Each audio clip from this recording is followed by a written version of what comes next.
بقول له يا سيد انا رجعت على لبنان، اتمنى انك ترجع كمان على لبنان.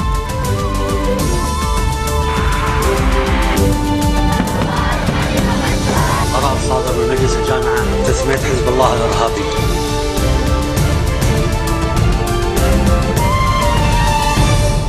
Bonjour à tous et merci de nous rejoindre sur Futur TV pour cette nouvelle édition de la rédaction. Tout de suite les titres. François Hollande est au Liban, première escale de sa tournée au Moyen-Orient.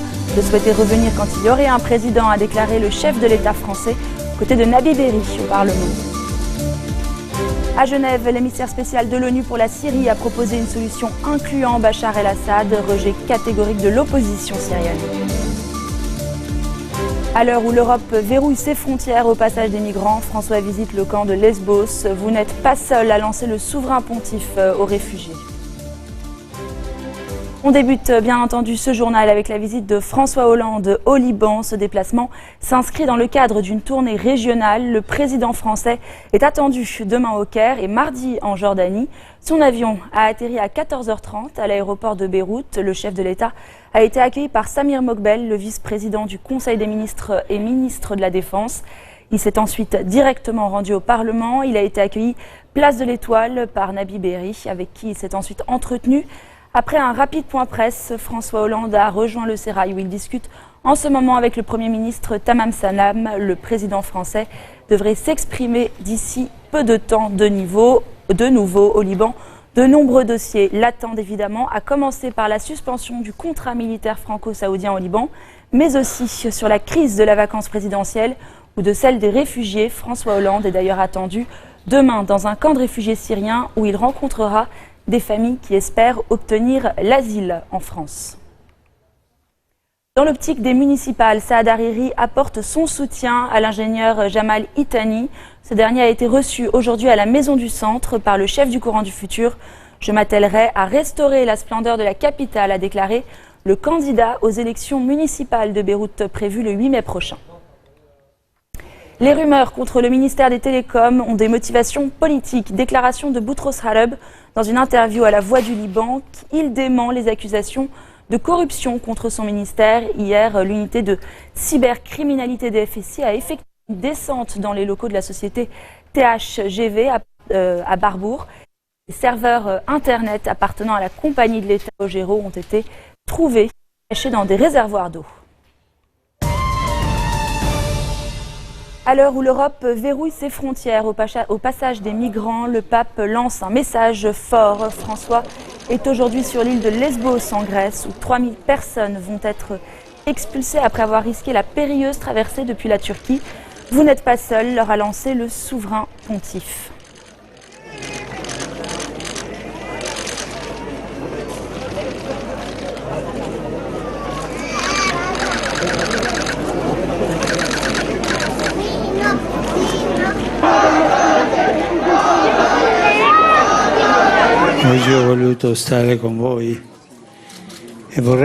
Aujourd'hui, j'ai voulu être avec vous.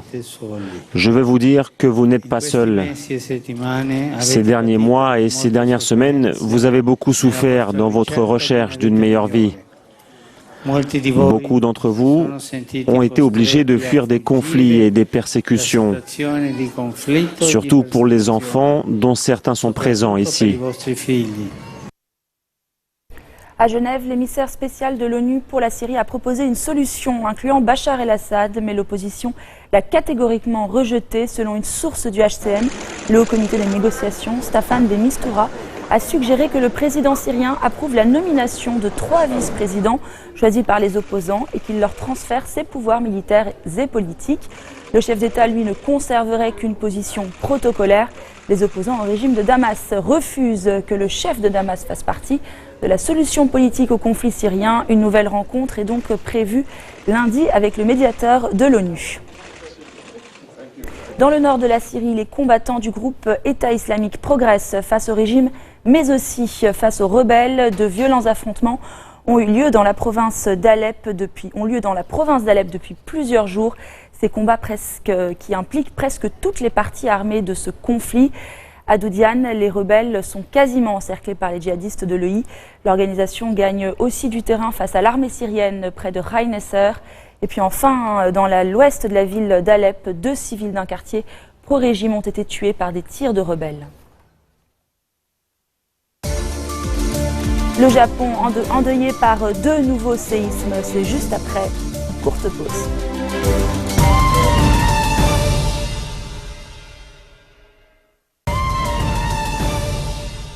C'est à Téhéran que les chefs des diplomaties iraniennes et européennes avaient rendez-vous ce samedi.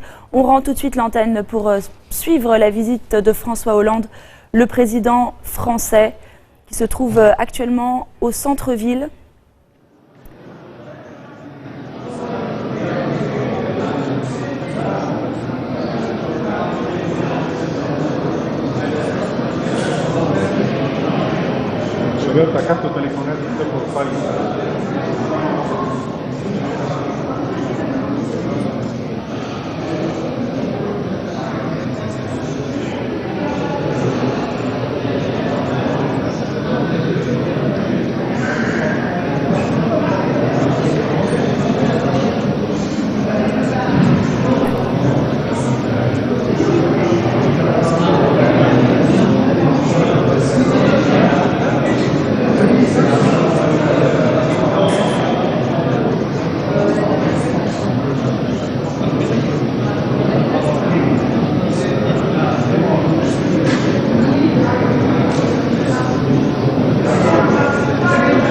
François Hollande qui est en train de visiter l'église Mar Vergès avec Nabi Berri.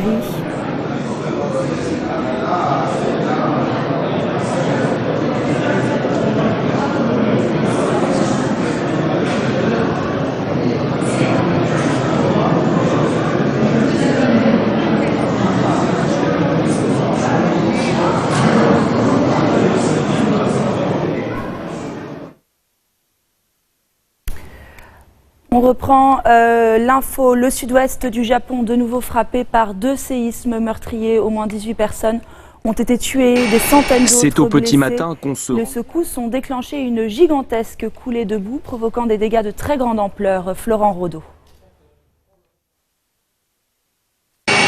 C'est au petit matin qu'on se rend mieux compte de l'ampleur des dégâts.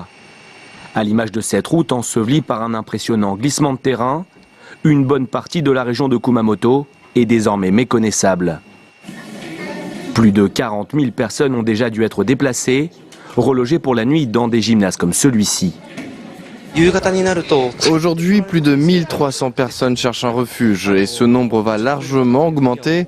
Après tout, à cause des multiples répliques, les gens ne sont pas en sécurité s'ils restent chez eux. Ce nouveau séisme, le 2e en 2 jours, a frappé la région de Kumamoto dans la nuit de vendredi à samedi. De nombreux départs de feu ont été signalés un peu partout dans la ville, obligeant les pompiers à multiplier les interventions. Les équipes de secours sont elles aussi sur le pied de guerre et tentent de retrouver des survivants sous les décombres. Parfois le miracle se produit, comme avec ce bébé, retrouvé sous une maison effondrée. Le Premier ministre Shinzo Abe s'est rendu sur place pour constater l'étendue de la catastrophe. Il a promis de faire tout son possible pour venir en aide à la population, en déployant notamment 20 000 soldats dans la région. J'ai demandé à ce que les troupes soient largement renforcées et que soient envoyés vers la zone sinistrée les responsables des secours en cas de nouvelle catastrophe. Cela permettra de concentrer pleinement les efforts du gouvernement en matière d'évacuation et d'opérations de sauvetage. Les tremblements de terre de ces derniers jours sont les plus importants sur le sol japonais depuis 2011 et celui à l'origine de la catastrophe de Fukushima. Le Brésil, suspendu au sort de la présidente Dilma Rousseff. Le pays entame un des week-ends les plus marquants de son histoire démocratique. Le Parlement est réuni depuis hier pour une assemblée plénière de 3 jours. La présidente bénéficiera-t-elle de l'appui d'un tiers des députés ou sa destitution sera-t-elle approuvée par les 2 tiers de la Chambre basse?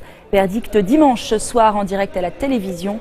Retour en attendant sur le scandale de la compagnie Petrobras avec Florian Rodeau et Natacha Vesnic. 2 milliards d'euros dépensés en pot de vin, puisés directement dans les caisses de Petrobras, cette société publique aujourd'hui au bord du gouffre. Un système de corruption bien ficelé qui démarre en 2004 lorsque plusieurs grandes entreprises de construction forment un cartel illicite et se répartissent les marchés attribués par Petrobras. Elles surfacturent alors leurs services aux géants pétroliers puis redistribue le surplus à des chefs d'entreprise et des élus en échange de leur soutien au gouvernement du Parti des travailleurs, mené à l'époque par le président Lula. Accusé aujourd'hui de corruption et blanchiment d'argent, il a été interpellé chez lui le 4 mars dernier, en direct devant les caméras. Lula, retiré de la vie politique depuis 6 ans, risquait la prison, mais maintenant qu'il est numéro 2 de l'État, il bénéficie d'une forme d'immunité. En m'arrêtant, ils ont voulu me tuer, moi le vieux serpent, mais ils m'ont juste tapé sur les doigts, pas sur la tête. Je suis toujours vivant et combatif, comme je l'ai toujours été. Mise en cause, elle aussi, Dilma Rousseff, l'actuelle présidente. Ministre de l'énergie et donc ministre de tutelle de Petrobras au moment des faits, elle dément toute tentative de manipulation de l'enquête. Nous ne mettons pas d'obstacles et nous ne bloquons pas les enquêtes. Au contraire, c'est mon gouvernement qui a envoyé au Congrès les lois principales pour faciliter, encore aujourd'hui, les enquêtes et qui punissent les corrompus de manière exemplaire. Le grand déballage du scandale Petrobras n'arrange en rien la fragile économie du Brésil. De nombreuses entreprises ont vu leurs notes abaissées par les agences de notation, des investissements ont été suspendus et des faillites ne sont pas à exclure. C'est la fin de cette édition. Voici le rappel des titres qui ont marqué l'actualité de cette journée. François Hollande est au Liban, première escale de sa tournée au Moyen-Orient. Je souhaitais revenir quand il y aurait un président, a déclaré le chef d'État français. À Genève, l'émissaire spécial de l'ONU pour la Syrie a proposé une solution incluant Bachar el-Assad. À l'heure où l'Europe verrouille ses frontières au passage des migrants, François visite le camp de Lesbos. Vous n'êtes pas seul à lancer le souverain pontife aux réfugiés. Merci de votre attention. Retrouvez-nous tous les jours à 16h40 heure de Beyrouth. Vous pouvez également nous suivre en ligne sur notre site web ou en téléchargeant notre application mobile. Excellente soirée à toutes et à tous. يا سيد انا رجعت على لبنان اتمنى انك ترجع كمان على لبنان